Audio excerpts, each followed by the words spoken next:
Welcome to the I Love Coaching podcast, the show where we help coaches, entrepreneurs, and leaders build businesses that create massive impact. I'm Adam Roach, alongside my incredible co-host, Jess Weber, and we're here today to bring you the best strategies, mindset shifts, and real-life success stories to help you level up in your coaching journey. Whether you're launching your coaching business, scaling to 6 or 7 figures, or just looking for inspiration to push through, this podcast is your go-to resource. We're bringing you expert insights, real talk, and actionable items every single episode. So if you're ready to take your coaching game to the next level, then let's dive on in. Welcome back, everybody, to the I Love Coaching podcast. I'm your host, Adam Roach, with my co-host, Jess Weber. And you did a great job of not saying welcome back twice. I only said it once, and that was intentionally. Hey, Jess, I am very coachable. Yes. So, Jess, what's new in your world right now? Let's tell everybody what's going on in your world. Oh, we're in the full swing of weather transitions right now. So today's been a gray and rainy day after a couple of really hot days here in St. Louis, but it's been good. It's kind of allowed me to kind of get my head down and focused because I'm not like, oh, I want to be outside in the pretty weather. And so I'm like, I want to get things done. I'm in that GSD mindset and mode right now. Love it. Absolutely love it. Yep. Similar here in Charleston right now. It is rainy out there, though we are in full summer mode with the Roach family. Tennis-wise, that is. The kids are finished with school. They are homeschooled, and they got all their stuff done, which was great. Amelia jumped on a plane this morning to head to Arkansas, and Addison left this morning at, 5 a.m. to drive to Mobile, Alabama. They were playing in what's called the Southern Tournament, which is where I think it's 9 or 11 states come together and they compete for a whole week. So this is going to be really interesting. Yep. Really fun. Though, let's dive in today. I want to dive into this word that we see so frequently in the entrepreneurial space, and that's friction. How do we build a business with little friction, little or no friction?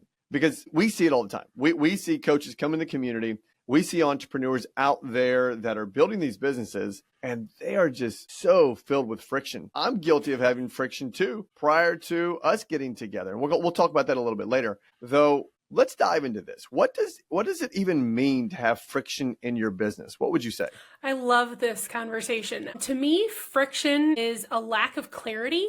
So there's a level of chaos or complexity, and potentially a lack of automation or systems that create some of that chaos and complexity. So to me, friction is anything that hinders your ability to operate clearly and smoothly. Yep, love that. And I want to go into very simple teaching right now is the acronym for system, right? If you've listened to our podcast before, you've heard the acronym of system is save yourself time, energy, and money. Though, as it relates to this word friction, Jess, we see so frequently when entrepreneurs and coaches are attempting to build their business that there's way too many moving parts, first of all. And if we talk about a sales cycle even, I was having a conversation with someone that I'm coaching right now, and they were looking to attract people into their world.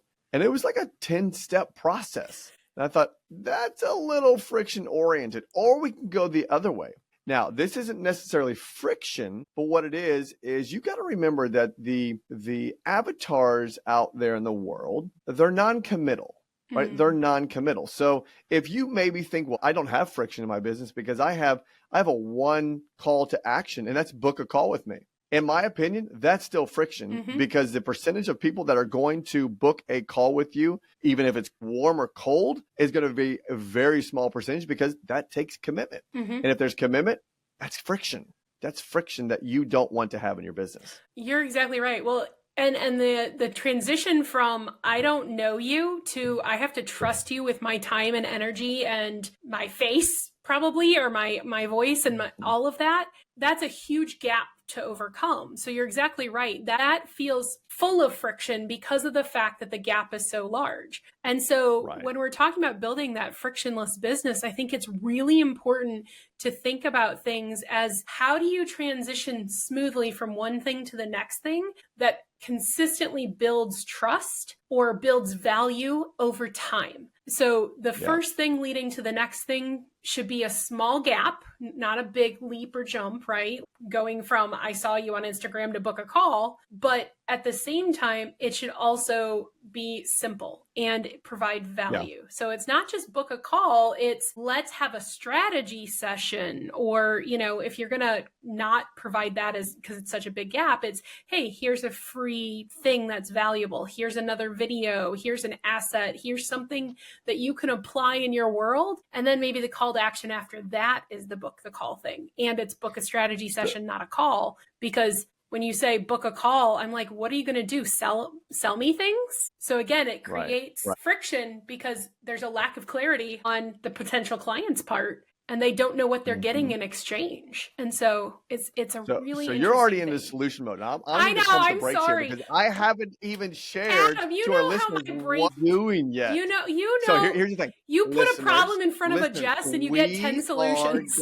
We are going to share with you what Jess just gave you, and that is how to build a frictionless business. That's what we want to do here for the next 20 minutes or so is how to build a frictionless business. Because right now just at the time of this recording, we are the 1st of June. And in any world for that matter, we are in the 6th month of the year, which means that we're nearly halfway through this year. Yeah. And so you as entrepreneurs, coaches, whoever is listening to this, you need to go back and you need to create some reflection time. You need to create some awareness time in your business and look at, are you on track to hit the goals that you have set out? Have you reached the certain metrics and KPIs that you have laid out? And what we want to help you with today is how can you, in a 2-step way, how can we share with you how to build a frictionless business?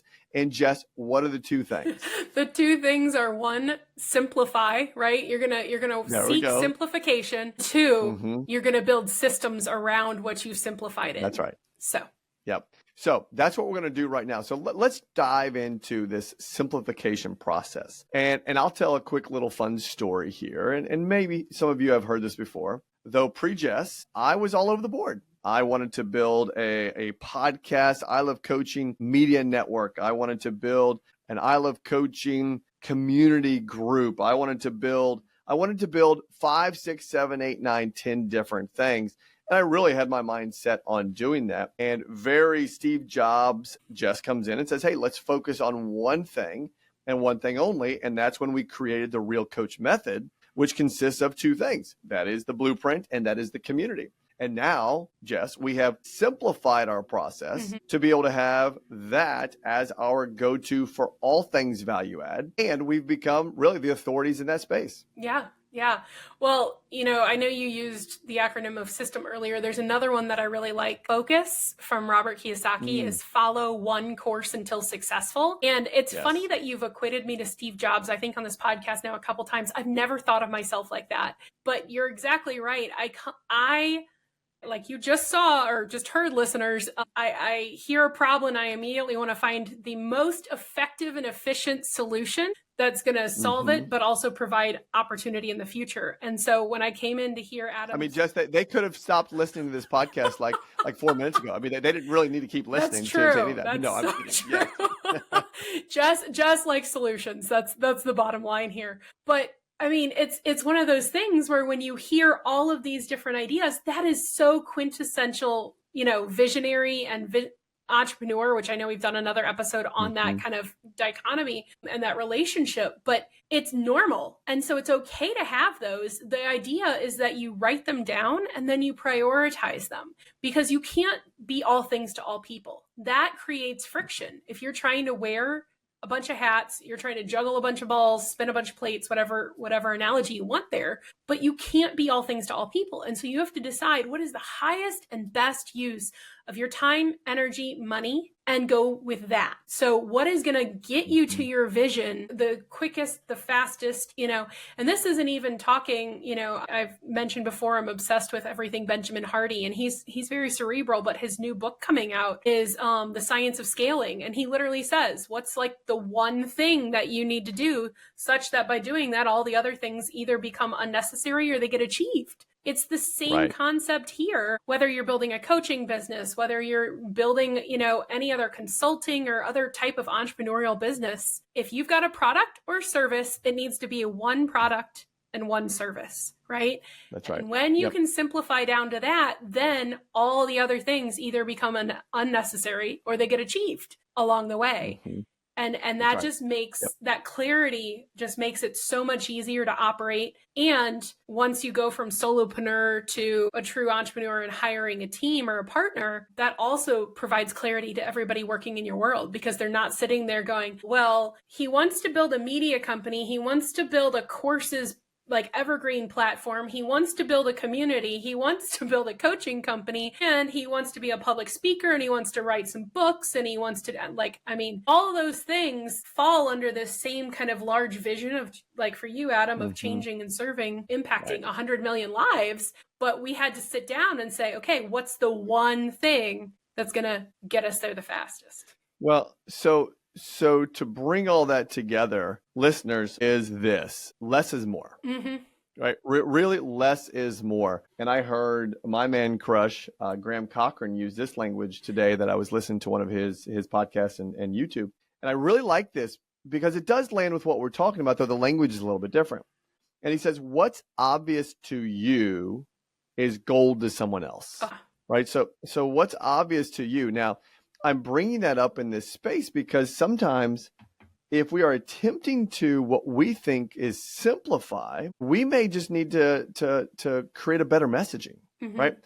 And in our space of sharing value with people. The other thing he said is, what's ordinary to you is extraordinary to somebody else. And that's that same language, and yet it is so stinking good. And let's go back to my story. I had all these different vertical ideas because I thought the more I had would equal more value, would equal more authority, would equal more awareness of what I was building and what I was doing. And it's actually not true, right? You stick with something simple. We created the blueprint based on what I had created in my own one-on-one coaching business. And that was how to build a quick 6-figure coaching business in a very short time period with very simple steps. And the next thing you know, we have a community of people that are doing exactly the same thing. But yet to me, I was bored with that because I had already done it. And I had done it 10 times over. And I was like, oh, we need other things. We need other things. We need other things. And it's not true. You got to be simple in your approach. Well, I think you hit the nail on the head there. Is you found it boring because you hit whatever goal you set for yourself and you hadn't defined a big enough vision in the next goal truly. So to me, at the time, the vision was too small because it was more self-focused. And I don't mean to say that you were selfish per se, but I don't think when you first started this, I didn't feel like you had that change, serve, impact 100 million lives as your core driver. It was something we said, but it wasn't truly the motivator. At the time, it was, I left my other job and I'm playing all in on coaching and I have to make X amount per month to pay my bills. And that was kind of where you were stuck at for the time being. And then when you hit that and you nailed that and then it became easy, it was like, I don't know what to do next, but I know I want more. And so I'm going to kind of, like you said, try to provide value and grasp at all these different things because they're going to give me more authority. They're going to give me more opportunity. They're going to give me more money. And yet all they really did was create confusion. People didn't know what you stood for, what your product was, what your service was when you were trying to do all those different things. And I think there's just a lot of power in, if you're a solopreneur, finding another coach, finding an accountability partner, finding a business partner that can say, hey, let's step back and say, what's your one thing, right? What's the one thing that is, and let's keep the eye on the prize, the eye on the bigger vision, not the goal of today or the goal of tomorrow. And I think that's really helpful too. So many people out there, and I can speak about one who I was coaching with today, is in a space that he's built an incredible product that has an incredible payoff when someone uses it and buys it. Though his entry approach to the product is almost a whole nother product. And it's like you're mixing the two. And so your consumers are confused. Therefore, they don't know what messaging to follow. If they don't know what messaging to follow, they don't know what product to buy. So when you look at your end of the month numbers, or if you look at your quarterly numbers, or as I said, you're 6 months into the year right now, soon to be 6 months. I don't know when this is going to air. And you reflect back on it. It's not your product. It's you haven't simplified enough to be known as fill in the blank. What is the one thing that you are known for based on everyone that's watching you? What do they know you as? What do they know you as? Do they know you as the Adam Roach that has 10 different verticals? If so, you better simplify, right? So that's good. Okay, let's transition to the next one. What was the second one? The second one was systematize. You're probably the only entrepreneur in the world who actually likes it when I say that word. Let's be completely honest. Yes.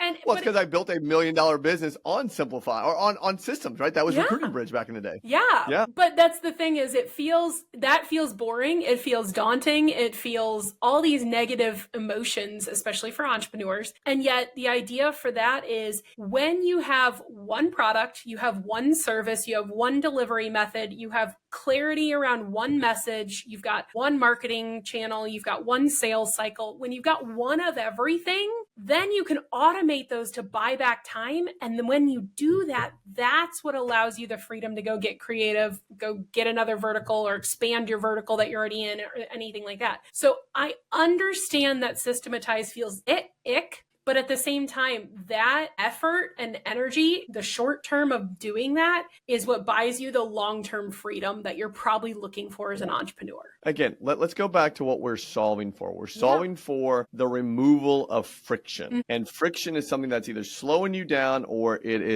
there's too many steps or processes along the way. And so as Jess alluded to, which is basically known as the 5 1s, the 5 1s, when you have clarity on the 5 1s, we did this and we're still going through this probably for the last, 3 or 4 months, where we laid out the approach that we were taking. Heck, I can probably even pull it up right here, or you might even know it off the top of your head. It was one product, and then it was one service. And then we went into, I forget exactly what we said the next one was, but I can pull it up. I must have closed it. I never closed that thing down. Anyway, my point in saying this is we, about 3 months ago, did exactly just this. It was service, product, foundation, sales cycle, avatar channel, sales cycle, and then expansion. So we took all of those. And again, I want you to hear this. We looked at every one of them. It's almost like the analogy of a machine or a moving part or car or something like that, right? We took this vehicle, this machine, and then we broke it down into its parts, into its pieces. And we audited all of those and said, where in each one of these do we have friction? And where in each one of these can we build systems that can either be to simplify or to automate, with automation truly being the end goal of having this machine. Almost think of it like a self-driving car, right? Yeah. A self-driving car does not need anyone in the car to drive. I have yet to be in one, but I'd like to do one. I guess I'll have to go to San Francisco. Versus almost, let's go back to like the Model T or any kind of crank car, right? A crank where you had to crank it up front and then you had to get in and it probably only went 20 miles an hour and it probably got like 3 miles to the gallon and it didn't go very far. That's a lot of friction. And so what we did, Jess, is we took our automobile, we broke it down, we looked at each segment of our flow state or our flow process and said, where can we systematize even more? Where can we automate with the end goal so that it is a frictionless approach to people joining our community? Yeah.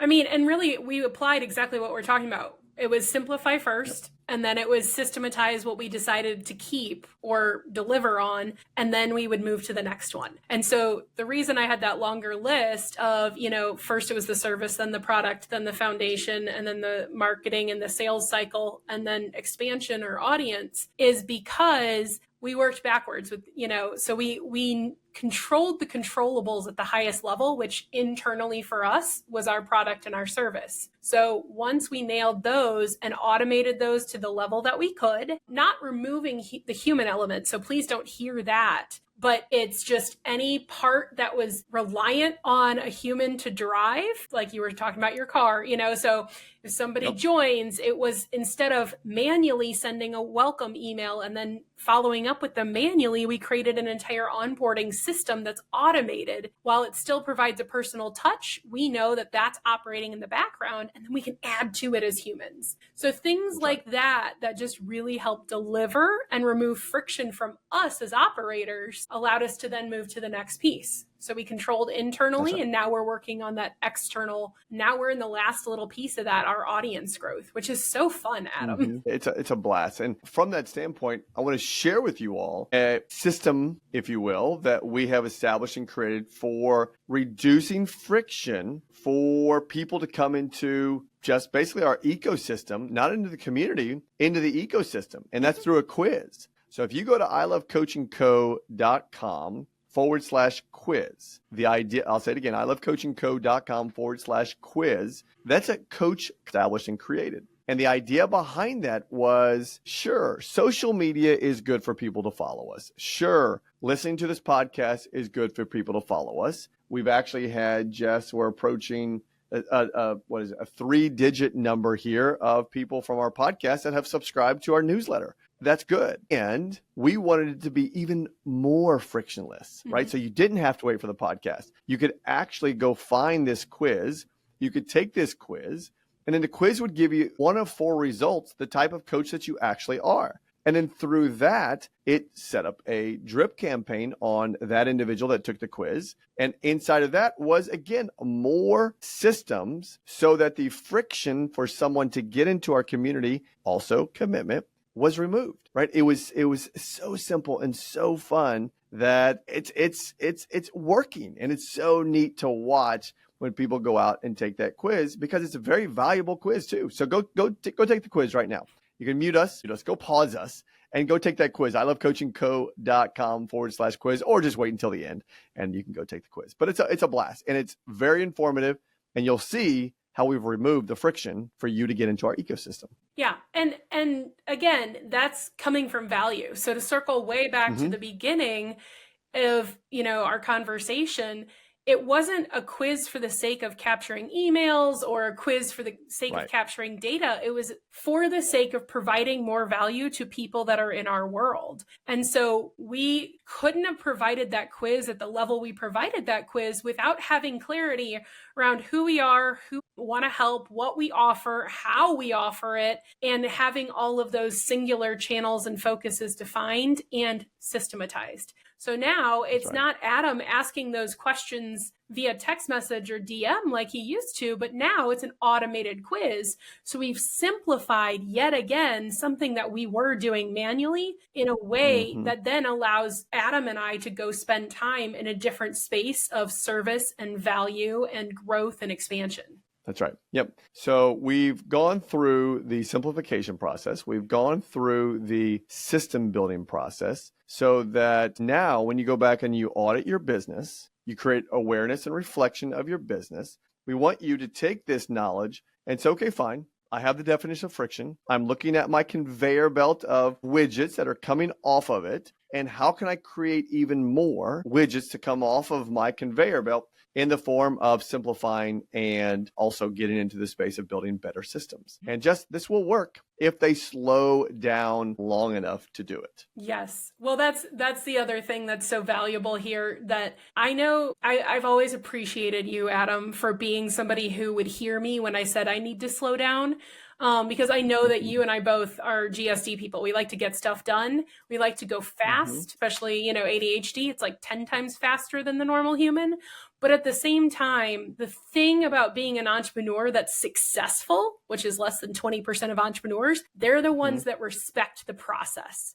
And right now, to remove friction, that process requires you to simplify and systematize, which means going slowly so that you can speed up when you're ready to scale. That's right. Yeah. And that truly is the end result is you can do this at the rate and whatever you're doing all day long. The question is, when it comes time to scale, are you still going to be shouldering stuff, or are you going to have a frictionless business that can scale globally? And Jess, that's ultimately what we are looking to accomplish with our vision statement, to empower coaches to change and serve 100 million people through the Real Coach method. And we will not get to 100 million people if we don't remove friction and keep it simple and systematized. Yep. All day long. Yep. Hey, great information, Jess. Nice work. Thank you.